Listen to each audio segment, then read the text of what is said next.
Chris, it's really great to see you back in Dumfries after a few months. It was in March, you were in Dumfries Galloway schools working with many youngsters, and the kids really were engrossed in hearing your story. When you were a young man, what was life like for you in South Africa? Well, life for me in South Africa as a young person growing up under the very difficult days of apartheid was very, very challenging. For one, just not living in a home and where there was no running water, for instance, no toilet, no facilities to even shower, was very, very difficult. And 10 of us growing up living in a shack was extremely hard. Going to school presented its own challenges because there were 60 of us in a class, one teacher, no form of any technology, and really just in a classroom. It's very, very hot in summer, very cold in winter, and just really no opportunities to explore or interact with any other race group but your own. And constantly, you're constantly being told that you're not good enough. There was this constant reminder wherever you went in South Africa in the days when I was growing up that you are not white and that you're not good enough, that you'll never achieve, you'll never become anything else. And it's almost like, being under a system where you're controlled. So the apartheid system was all about controlling people, separating people and never allowing people to mix based on the colour of your skin. And was there a life-changing moment for you as a young man that made you decide you wanted to do something about this? Oh yes, definitely. For me, an experience that I had on a train one day, travelling from Durban, going to Cape Town.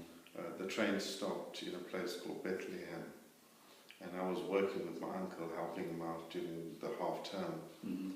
And just as we were about to pull off from Bethlehem station, I noticed a black man running towards the train, trying to get on, and I helped him onto the train, and we were not even 2 coaches because I was going to walk him down the corridor to the non-whites only section of the train, because you must understand that every single part of our lives was segregated. So we had to get in as non-white people on the non-whites only coach. And so we got to the second coach, and lo and behold, 2 policemen appeared and locked the doors, and the first thing they did really was they beat me up for letting the man in as a black man onto the train. And I was beaten up so badly, and my uncle came, literally rescued me, and then they got stuck into the black man, beat him up horribly, and I'm laying on the floor watching this, and by now the train is moving at breakneck speed, and they opened the door and just fly him out of the train, and with his bags and all.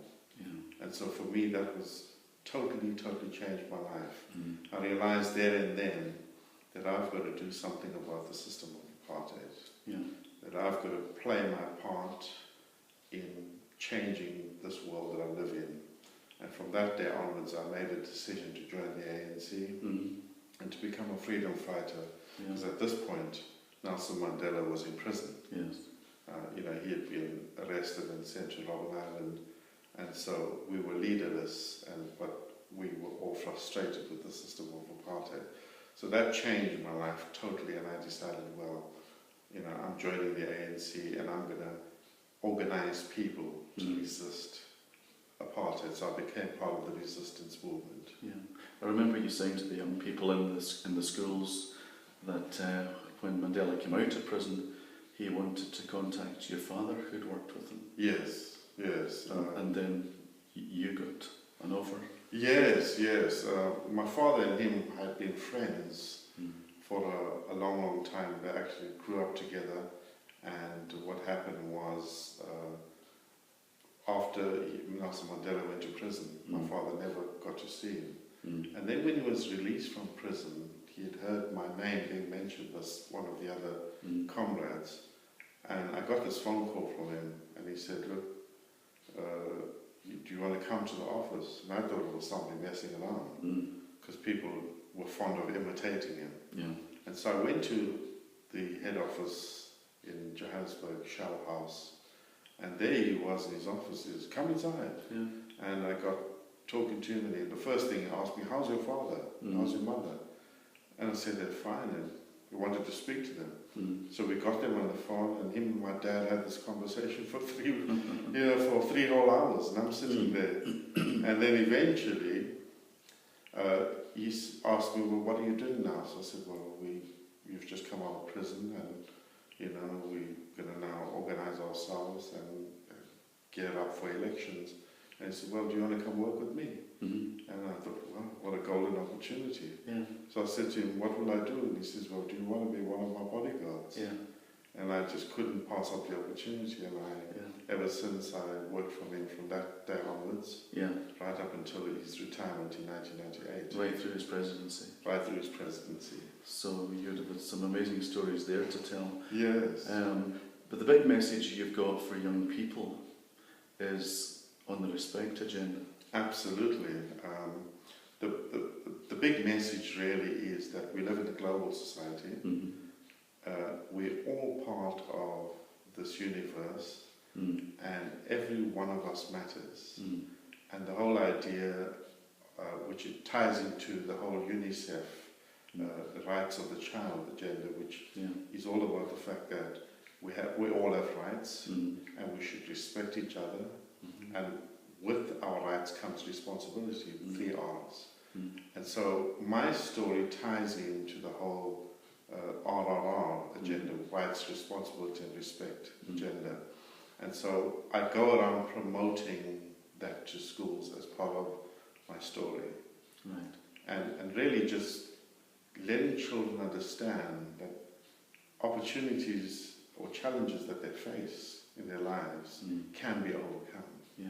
If I managed to come through a very difficult period of apartheid and came out and I'm here today and I'm successful, whatever it is you're going through, be it poverty or whatever it is, you can come through too. Yeah. So it's really all about encouraging children. It's all about getting them to believe that they can achieve.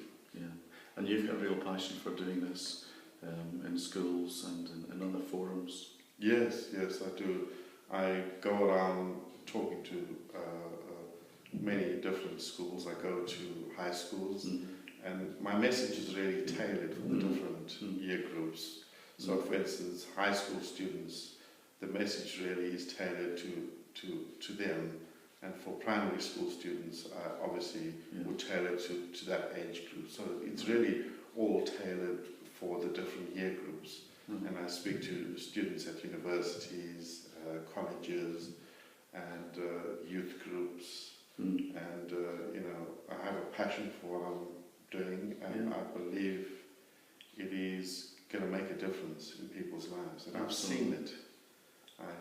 People follow me on Twitter, and I hear the conversations, and I get asked questions, and it thrills me. Absolutely. That I can make a difference. Well, the kids in Dumfries Galloway really enjoyed your time in March, and we're looking forward to seeing you again in September. So absolutely can't wait. And I'm here again in Dumfries Galloway this weekend. Yeah. As a result of So what is it you're doing this weekend? This weekend I'm speaking at a Dumfries Youth Summit. Yeah. And it's all about the youth of Dumfries getting to understand that they can accomplish goals in their lives, and that with careful planning and just dreaming of a better life for yourself, you can become whatever it is you set your mind to. So my duty, what I'm going to do tomorrow, is to give a 10-minute talk about goal setting, and then for the rest of the day have workshops with students, and just really understand what the issues is that impact them, and share my experience with them. Okay. Well, we're absolutely delighted to have you again at Dumfries. We're really fortunate and looking forward to seeing you in a few weeks. It's going to be an exciting time. Absolutely can't wait. I love this. So many thanks, Chris. Thank you very much. Absolutely super. Thanks. Thank you.